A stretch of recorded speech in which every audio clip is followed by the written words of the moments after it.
മനു, വേണ്ട ഏട്ടാ. ചെറുപ്പം മുതലേ എന്നെ മനസ്സിലാക്കി കൂടെ നിന്ന ഏട്ടൻ പെട്ടെന്ന് കാല് മാറിയപ്പോ തളർന്നുപോയി. ഈ നെഞ്ചു പൊള്ളിപ്പോയി. സുമയുടെ കൂടെയുള്ള എന്റെ ജീവിതകഥ കേട്ടപ്പോ അവളുടെ ആങ്ങള പോലും എന്റെ ഭാഗത്താ നിന്ന് അവളെ കുറ്റപ്പെടുത്തുക ചെയ്ത്. പിന്നെന്താ ഇപ്പൊ എല്ലാരും കൂടി ഒരു ഒത്തുകളി?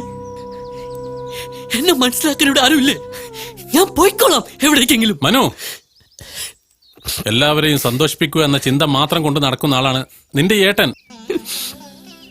നിങ്ങളൊക്കെ വളർന്നത് പോലും ഞാൻ അറിയുന്നില്ല. പക്ഷേ ഇടയ്ക്കിടയ്ക്ക് കാണുന്ന നിന്റെ ഈ മൂകത കുറച്ചൊന്നുമല്ല എന്നെ വേദനിപ്പിക്കുന്നത്. അതേട്ടാ, ഈ വീട്ടിലെ സന്തോഷം ഞാനായിട്ടില്ലാതാവെന്ന് കരുതിയ തിളച്ചു പറയുന്ന മനസ്സുമായിട്ട് ഞാൻ ചിരിച്ചു നടന്നത്. ഇന്നു മുതൽ ആ ചിരി പോലും മായാൻ പോവുക. അത് കണ്ട് ഞങ്ങളെല്ലാം നീറിപ്പോവുകയാണ് അല്ലേ? ഞാൻ കത്തുകയാണ് ഏട്ടാ. അപ്പോ ചിലപ്പോ പുകയും. കത്താതിരിക്കാനാണ് ഞാൻ വെള്ളമൊഴിക്കുന്നത്. പെട്രോൾ ഒഴിച്ചിട്ട് വെള്ളമാണെന്ന് പറയരുത് മനു. അതേട്ടാ, ഞാനും സുമിയും തമ്മിലുള്ള പ്രശ്നം എന്താണെന്ന് ഏട്ടൻ അറിയണം. ഞാൻ പറയാം. വേണ്ട, അറിയണമെന്ന് എനിക്ക് ആഗ്രഹമുണ്ട്. പക്ഷെ വേണ്ട.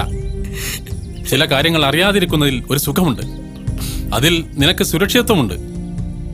പറയാതിരുന്നത് നന്നായി എന്ന് പിന്നീട് നിനക്ക് ബോധ്യപ്പെടും. അവിടേക്കാണ് നിന്റെ ഈ വിഷയങ്ങൾ നീങ്ങിക്കൊണ്ടിരിക്കുന്നതെന്ന് എനിക്ക് ഉറച്ച ബോധ്യമുണ്ട്. ആ പ്രതീക്ഷ വെച്ച് ഞാൻ ചോദിക്കട്ടെ. ഉത്തരം അനുകൂലമായാലും പ്രതികൂലമായാലും എനിക്ക് പ്രശ്നമല്ല. പ്രതികൂലമാണെങ്കിൽ ജീവിതത്തിൽ ആദ്യമായി ഈ ഏട്ടനെ ധിക്കരിക്കാൻ നിനക്കൊരവസരം കിട്ടി എന്ന് ഞാൻ സമാധാനിച്ചുകൊള്ളാം.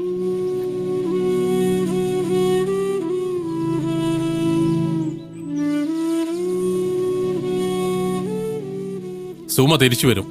നീ സ്വീകരിക്കണം. ഏട്ടനെ ധിക്കരിച്ചു തുടങ്ങിയ എനിക്ക് നഷ്ടപ്പെടുന്നത് ഒരേട്ടൻ മാത്രമല്ല. അതുകൊണ്ട് അവിവേകിയായ ഈ അനിയൻ ഒരധിക പ്രസംഗം പറഞ്ഞോട്ടെ. സുമ തിരിച്ചു വന്നോട്ടെ. പക്ഷെ രണ്ട് കൈയും തീട്ടി സ്വീകരിക്കാൻ ഈ നെഞ്ചിലിടയില്ല ചേട്ടാ. അത് എന്നോ കത്തി ചാമ്പലായി.